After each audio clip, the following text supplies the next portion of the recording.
Good evening, ladies and gentlemen, and welcome to our new webinar where we're diving into fascinating world of science.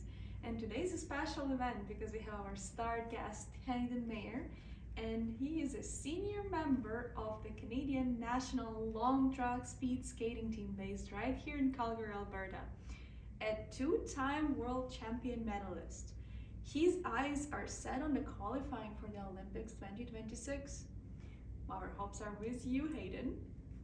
Well, and we also have a lovely lady joining us today, Dr. Neda Khaledi, a director of Kinesiogenomic department of BioAro, and who will share with us today what can happen if the world of athletics and genomics colliding. Well, before we start, I want to encourage everyone to actively participate through the chat because we are monitoring and we'll be glad to answer all of your questions. Well, let's begin. Thank you for joining us today, Hayden. Yeah, thanks for having me. Yeah, it's amazing. I will be lying that I was not looking forward to this webinar, and then I was very stressed before this webinar. But can you tell us more about your recent accomplishments? Yeah, sure. Well, my season, my 2023-2024 season just finished up a couple of weeks ago with the World Championships that were hosted here in Calgary for the first time in over 2 decades. So that was pretty special just to be able to participate in that. You know, a lot of national team level athletes can only hope to get to skate in a World Championships or in an Olympics at home, and at least once in their career. And you know, I've managed to check that off, being on the younger side of the team. So that was pretty special to get to skate in front of a home crowd here. It's such a major competition. Yeah, I came out the other end with a bronze medal in the men's team pursuit. So that was our second year back-to-back on the podium at the World Championships. So the team's looking pretty strong right now. We're working towards the 2026 Olympic Games, of course, and we're excited to see where things can go. You know, we didn't know what to expect. There's a lot of competition out in the world right now in men's long track and women's long track speed skating, and to come out 2 years in a row with medals at the largest competition of the season, couldn't be happier. Wow, that's crazy. Actually, I'm not like very into sport, but before sitting here, I honestly checked some of your accomplishments and I'm like, whoa, okay, that's actually very cool. Well, given that before I came to Canada, I didn't know how to skate properly, like I have a long way to look after you. There's plenty of Canadians that don't know how to skate, so you're not alone. Well, what can we do? And as you mentioned, you have the plans for the 2026 Olympics. Is there any other plans for your team for like upcoming season? Yeah, so I mean, right now we're kind of on our off season, so we're resting, making sure the body can recover after you know, basically 10 or 11 months of hard work and then competition and travel and such. So right now we're taking a few weeks to kind of reset and let the body catch up. You know, end of March, start of April, I'll start to get moving again, hop on the bike, start lifting weights, then we'll start training again full-time as a team on the 1st of May. So between May and September, we're actually training the most. So we'll be training full-time, 5-6 days a week, twice a day. That's where kind of we're making all of our major improvements, is in the off-season here, in the spring-summer training, and then competition will start again in September. And my goals, as always, are to qualify onto the World Cup team in October following the national championships. And yeah, I mean, I just want to keep things rolling the way they have in the last 2 seasons. Have been great, and you know, we're hoping to, like I said, I'm not only hoping to qualify, but we're hoping to medal at the 2026 Olympics. So there's still some racing internationally between now and then, and you know, let's see if we can make it 3 years in a row on the podium of World Champs. As I told, our hopes with you. Well, you mentioned that you will do intensive training for your better performance. So what is the main focus points to improve the performance? Yeah, I mean, for us, you know, in speed skating is a very lower body dominant sport, obviously. So, and it's very hard on the body. The position, like speed skating, the position that we're in is very not natural for the human body. You know, our legs are bent, our back back is bent forward. There's a lot of strain on your kind of pelvic area and on your lower back. Of course, it's a weight-bearing sport, so all your weight's on your legs. There's a lot of demand in it. So not only are we required to kind of put the work in the weight room to build the muscles that we need to kind of push that power into the ice and go fast, but we also need to put a lot of work into our endurance. So we spend probably almost as much time on the bike in the summer doing volume work, so low intensity work, and high intensity kind of lactic capacity work, as many competitive cyclists would do. And then on top of kind of the strength and endurance side of things, speed skating is incredibly technical.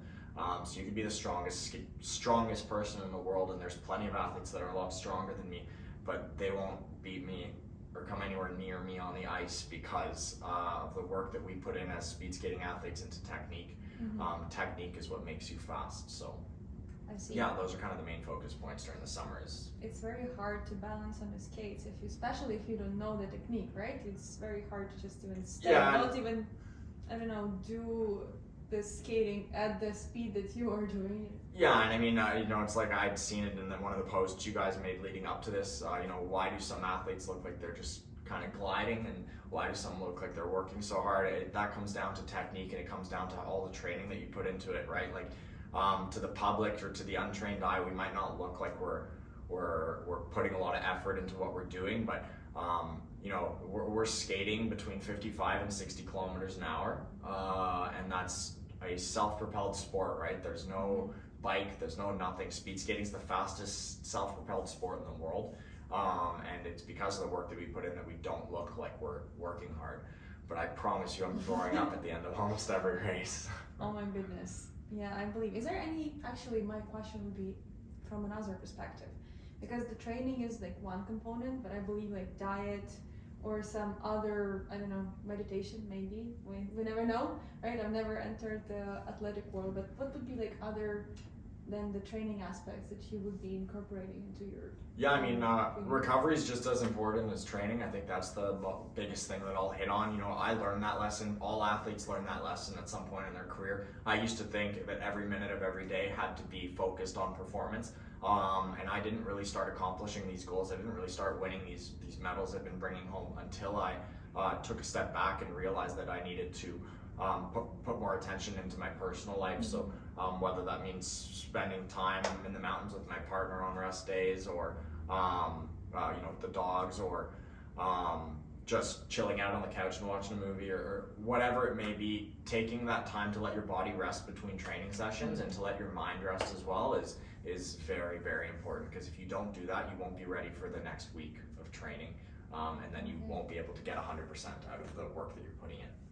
I can relate. If weekends are intense, the work week is just horrible. So exactly. It's the same thing. It's the exact same thing. Yeah, well, I can relate. So also, my another question would be for the assessing your body strength. As you told, like there's lots and lots of other athletes that are stronger, but you just have a certain way of, I don't know, the muscle build and the technique that you're using, right? Balancing and then coordination that you need to focus on, right? But from time to time, from season to season, does your team or any other athletes do any kind of assessment? Yeah. For example, blood work or muscle, I don't know, tension or something else. Can you debrief us? So most national team sports across the country, not just speed skating, most national team sports work with a network called the Canadian Sport Institute, and we have a Canadian Sport Institute here in Calgary. There's one in BC, in Ontario, etc. And those are basically services that are made available to Canadian national teams, with teams of physiologists and lab technicians, and what they do is they work with us. So within our network, we actually have 2 team physiologists, and then the lab has multiple lab techs and upcoming physiologists, and on multiple occasions, I think probably 6 to 8 times a year, we're actually in the lab testing. So we run a variety of different bike tests, max aerobic power, lactic threshold, getting our heart rate zones, making sure everything is on point, so that when we do go to training, we know that what we're doing is effective. So we need to do, incremental, for example, is a very important test that we run frequently. And what that does is it allows the physiologist to determine all of our zones based off of our lactic thresholds. So when that test is complete, we're able to get a report that tells us exactly where, from a power standpoint and a heart rate standpoint, we're supposed to be when we're training to get the most effect out of it. Because if you just go out and train whatever all the time, you're not actually going to improve. And like you said, we also run blood work quite frequently. That blood work is going to indicate, excessive muscle fatigue in the body, or things like that. We even run ECGs usually once a year, just to take a look at the heart and make sure everything's okay, because high performance sport, we are pushing the body a lot harder than it's designed to be pushed. The human body's not supposed to do what any high performance athlete's doing. So we want to make sure everything's okay before we do that. So long story short, yes, we do check up quite frequently on physiological data, but also on health metrics. Well, for this health metrics, right, you told about the zones, that you have a certain zones for that. And I believe it's more of training intensity, right? The low intensity, middle intensity, and high intensity training, right? For the high intensity training, there's something that I heard about as a maximum capacity. So basically it's, as I was debriefed before, that you have a certain limit to which you can, grow your muscles or go as fast as you can, before you exhaust some of the storage that gives the power to your muscles, right? But any of those checkups, just out of the curiosity, can they tell about your maximum capacity? For example, how long or how fast you can go? Yeah. So one of the tests that we'll run is called an MAP, max aerobic power. So what that does is basically the way the test works is every minute the load on the bike increases by 25 watts, and we keep increasing the load until we drop below 70 rotations per minute on the bike. At that point, the test is complete and they'll be able to analyze what our max aerobic power is. From that number, the physiologists are then able to, somewhere in the back, do the math to figure out what our maximums are. And we do run tests which are called critical powers. So we'll do 1 minute critical power, 3 minute critical power, and a 7 minute critical power. And what that is it's basically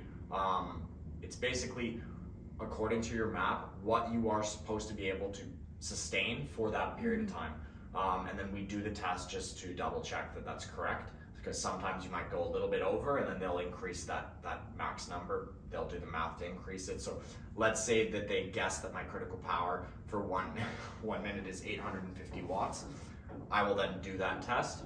And if I'm under, then maybe it's actually 830 watts, but we have that number. And then if I go over, maybe it's actually 880 watts or something like that. So we do check in on what that is, and there are increases and decreases based off where we are in the season and the zones that we're training. Like in the summer, for example, over the next few months, most of the work that we're putting in is not going to be any high intensity. It's all going to be high volume. So a lot of long bike rides and really opening the lungs up and building the capillaries and stuff in the muscles to help flush out your lactic acid and get your endurance up. And later in the summer, that's when we'll start to work on the lactic capacity and the high intensity as we get closer to competition, because those zones take a lot less time to improve. The endurance side of things is what takes a long time to build. So that's why we spend more time on that. Yeah, I kind of relate to that because I used to train for running the marathon. Never did. Never did, unfortunately, but it was a very nice time when I started running. It took me a long time in order to actually breathe normally. Meanwhile, I was running for long distances. It's nothing real compared to you, but at least I know that in order to actually be able to run for 1 hour without stopping, meanwhile the muscle mass were probably the same, but still to get all that build up, everything takes time. So, and muscles are not the best at this point for running the long distances. Well, before I touch the topics on genomics, I believe I need to explain a little bit for our guests here what genomics is. Well, The genomics is the collection of your genes. And basically what we are doing here with genomic analysis is providing you the information.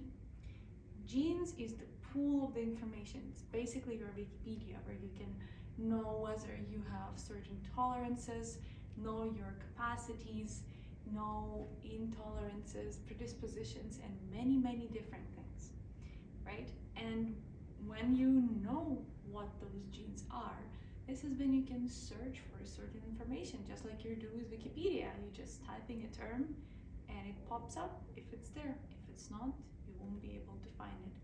Well, knowing your genomics is basically reading a book about yourself. So on that note, Hayden, I believe you did genomics testing with us and the microbiome testing. Is it correct? Can you tell more about your experience? Yeah, I mean, I did, I've done the two primary tests. So I've done the genome sequencing, I believe, and then I've done the microbiome. Both were very non-invasive and very quick. The genome test, I think I did the same day that I started my partnership with BioAro a little over a year ago. It was the tiniest little vial of blood and I didn't even feel it. So very quick, considering the information that came out of it. And then the microbiome, same thing, was very easy to kind of bring into the lab and then get analyzed. And I got a lot of data from that I had no clue about. Can you tell an example? Yeah, I mean, from the genome standpoint, I mean, it was pretty neat to know what I was subject to, or what my body could be potentially at risk of, or what my strengths are, and where we can maybe target some of my training to get the biggest improvements. So what my body composition really is from an inside viewpoint. So we can make small adjustments here or there to my training program to capitalize on me and not just a global training program for everybody. But to be honest, working with Raman, we looked over my gut health and kind of the composition of my microbiome, and I learned a lot about myself that I didn't really know, because there's no way of knowing that unless you get that test done. One of the major things was that apparently my body is very open to plant-based proteins and can pull a lot from plant-based proteins. Okay. I eat meat, like I'm not a vegetarian, so I don't target plant-based proteins naturally, but knowing that, I've kind of started to eat more of them just because I now know that my body wants them and can actually get extra energy or whatnot from them. Small things like that I would have never known about in the past that have made a big difference to my just my daily energy, how I feel. Every morning when I wake up before I go to training, how I feel is pretty important, because I need to make sure that I'm ready to lay it all out on the ice or in the weight room or whatnot, and being able to get that extra few percent in terms of the energy that I'm able to gain overnight while I'm sleeping from the meals that I've eaten the day before, super, super important. I'm in a sport where we're fighting for tenths or hundreds of thousands of a second. I was at the Four Continents Championships in Salt Lake City in January, and we missed out on gold by, I think it was 4/100ths of a second, so not even a tenth. Yeah.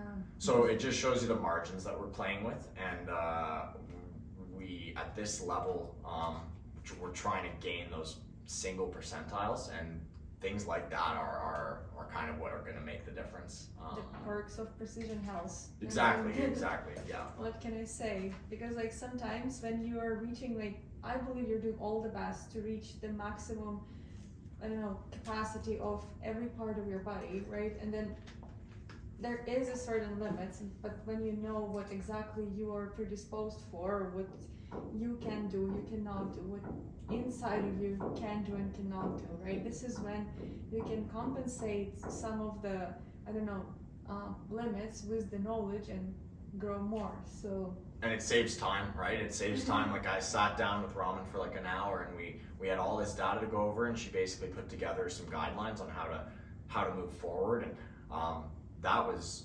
a small test at a meeting with her versus spending potentially years trying to change your diet around here or there to see if maybe something works or not. These were tons of answers in no time, which is, we don't have years, right? and Wikipedia for your own body. It's like, well, you can hit and see, you can do this approach, right? When you don't know and you try one different treatment, then another one, then one more, and this is when you like do this trial 1, trial 2, and you're still trying to figure out which one is the best. But then when you can have you also aren't sure. You're not sure either. Whether it's the best or not. Exactly. It's all a guess versus here it's not a guess, it's science. So Science is pretty much precise. yeah. Well, thank you for sharing, and I will probably call to our lovely Dr. Khaledi, who will bring us more insights for the sport genomics and what is it and how we can get some information about it. So we just talked that this little milliseconds and the little suggestions can bring a big result, such as gold in the competition. So maybe Neda can share some light on the Kinesiogenomics, a new way of science. Yeah, hello everyone, and it's a pleasure to be part of this podcast. Of course, I'm going to talk about the Kinesiogenomics today with you, and I guess we can mention that the Kinesiogenomics is a study of how our genes influence our movement and physical activity, and it looks at how our genetic makeup can affect things such as muscular strength, endurance, flexibility, and overall physical performance. And it helps us tailor exercise and training program to individual based on their genetic makeup and also optimizing their performance. And of course, reducing the injury, like for some such as sports same as the speed skating, risk of injury is very important also as well. Or maybe we can say in a simpler term that kinesiogenomic or sports genomic is not just about the understanding our genes, but also about using that knowledge to improve our physical health and fitness. This is the definition that we can say about the kinesiogenomic. Okay, the injuries is a new thing. I've never really thought about the injury part at sport, but I believe it's a very big thing, right? Knowing your limits and limits of your muscles and joint stretch. So this is very important. And what actually your thoughts, Hayden, about this little kinesiogenomic explanation that knowing about your predispositions, like probably you can even increase your capacity for certain things by knowing the limits, how much your body can do based on your genetic background.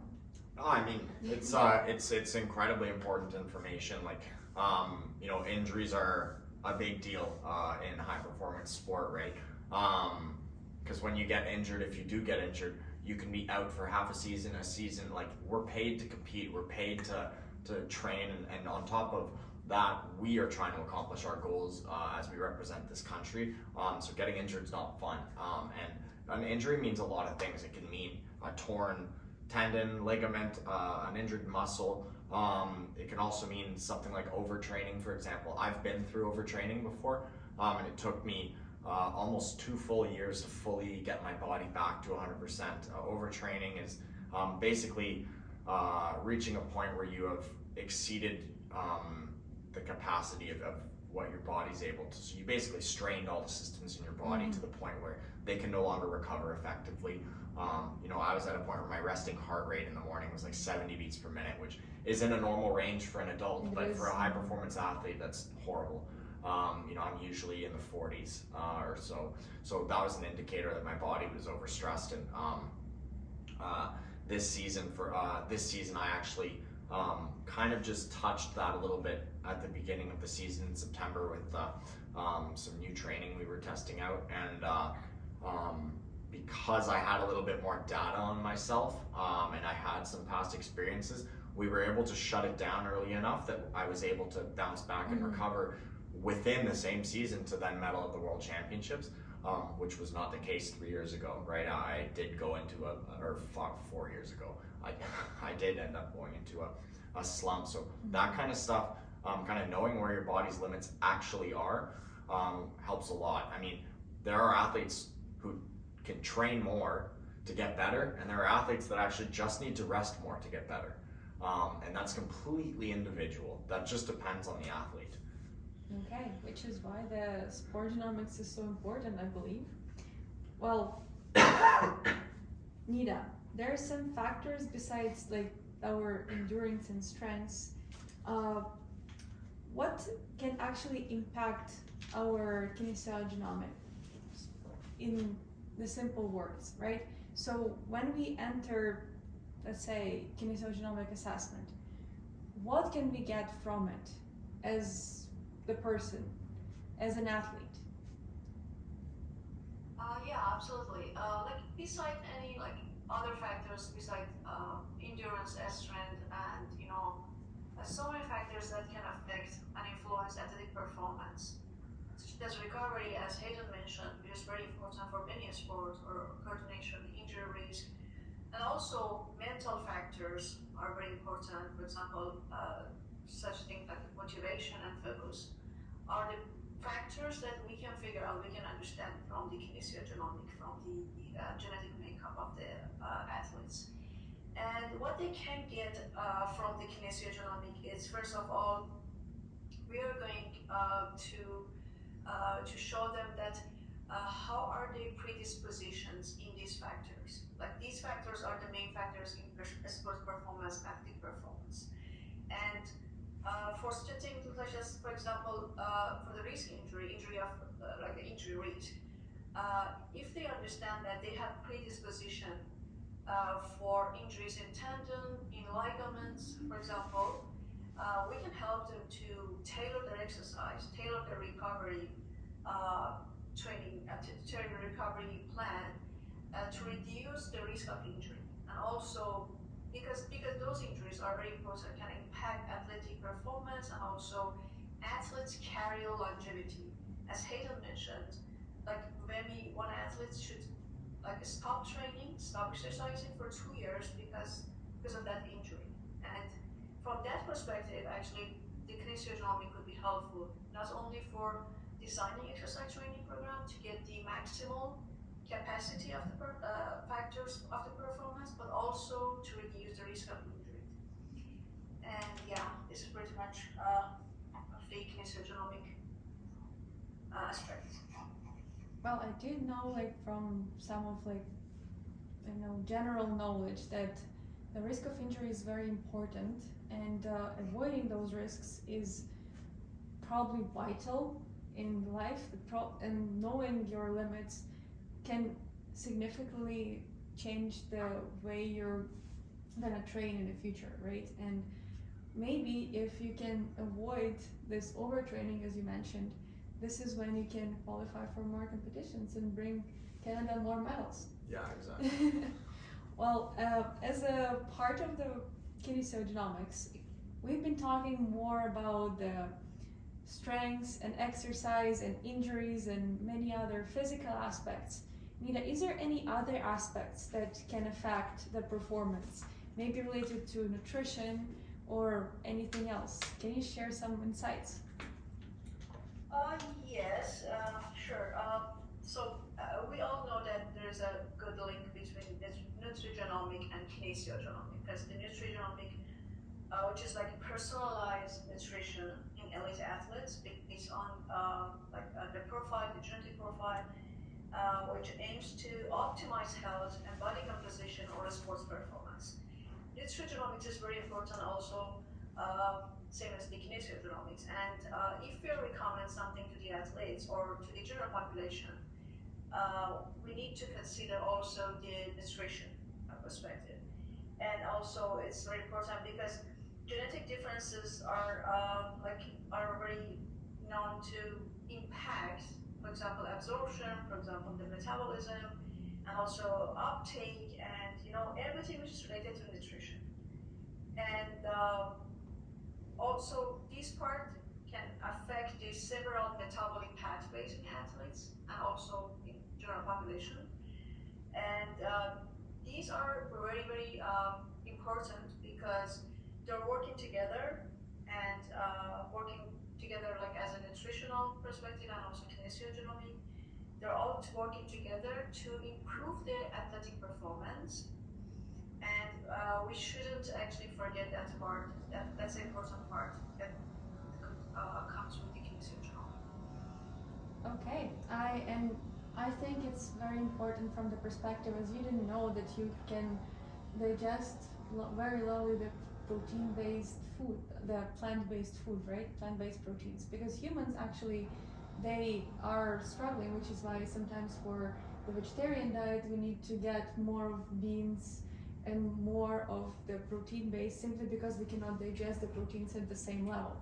And probably it can help with I don't know, making muscles more tense instead of just make them bulky, and this can help with the coordination and improve your performance in many different ways, right? So I believe the nutrigenomics is important and vital part, especially for recovery, because you need to know what you should eat, what you shouldn't.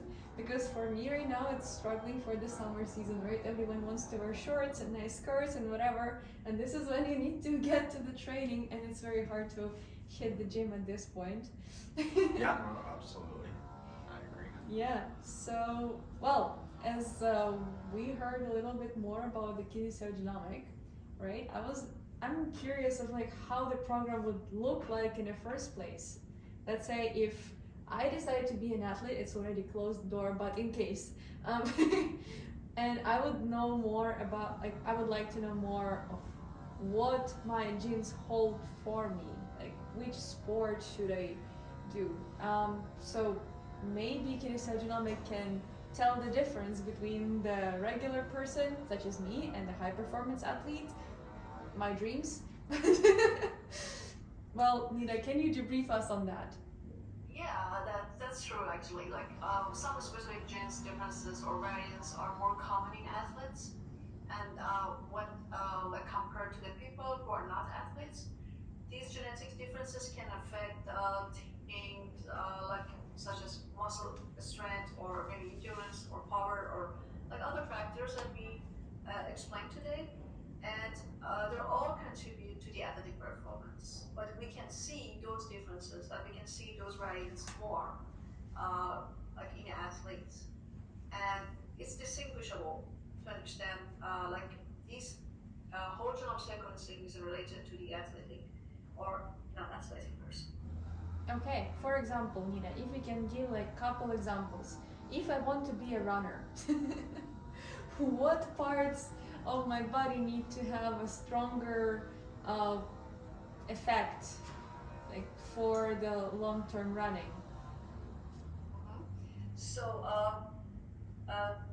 I think, in my opinion, actually, mitochondrial DNA is the most important part. Like the DNA that you inherited from your mother is the most important part. But besides that, the DNA genes, also we have several genes and we have like the panel for those factors, and also we can predict your real VO2 max, your maximum oxygen capacity out of those genes, and which are more accurate than any other physiological test that every athlete or maybe people can do that. And yeah, it's pretty much understandable that, for example, if you look at some genes, we can understand and we can predict the athletic performance. But again, it's really important to consider that, like the epigenetic, the environment that the people are in that environment can also affect the genetic and also epigenetic. And all responses are related to that. So, for example, if I actually hit the gym, my epigenetic factors, basically the way my DNA is changing from day to day, will open some genes that will help me to look better, right? Or no? Yeah. Yeah? Okay, I'm starting hitting gym.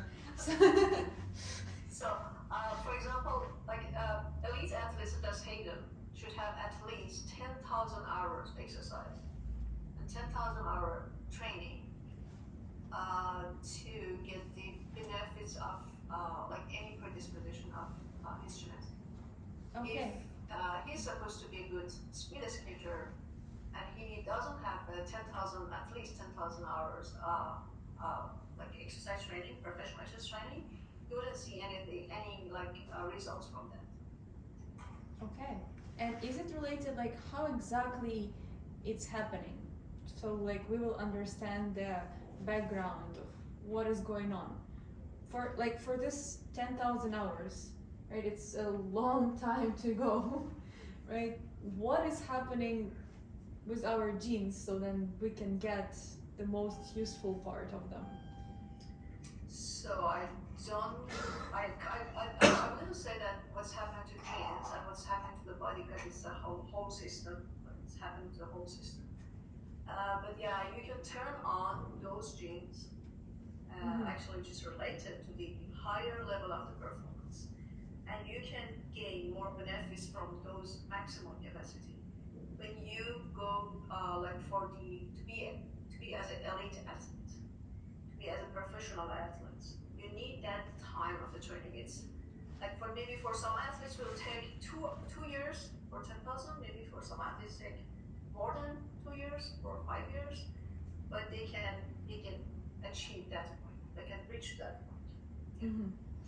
And I believe something similar happens for the endurance training, right? So when you just finish the season and you at your rest, maybe like some of the genetic factors playing role in how long it will take to regain your endurance and flush the lactic acid out of your muscles and then go to the strength exercise. Maybe for some people, according to their epigenetics, the time can be shorter or longer depending on your personality, like depending on who you are based on your genes. Well, I still did not hear some of the information from you, Neda, regarding what the people will feel when they will step into the Sports Genomics program, right? Maybe I'll join.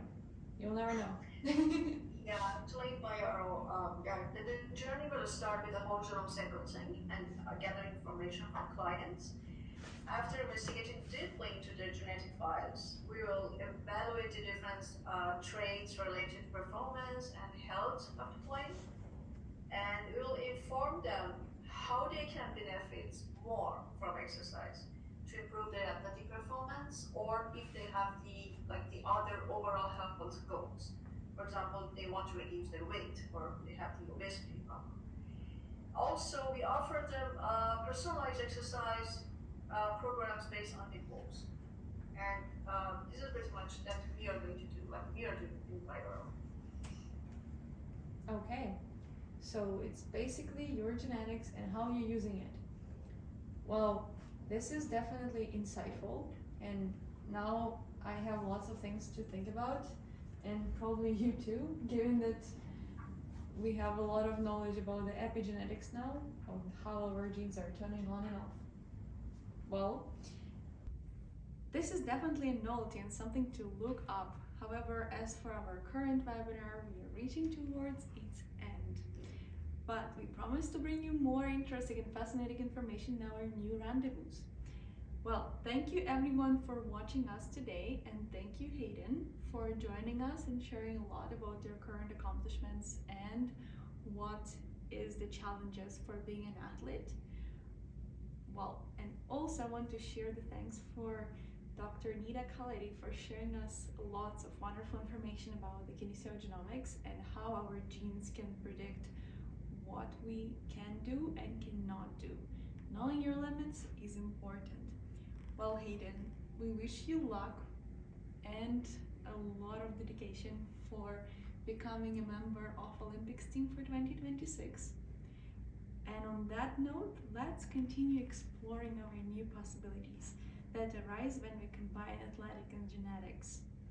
And we want to see everyone in 2 weeks joining our new webinar, educational webinar, where we learn, strive, and converse together. Thank you very much for watching. Thank you, Hayden. Thank you, Neda. Goodbye.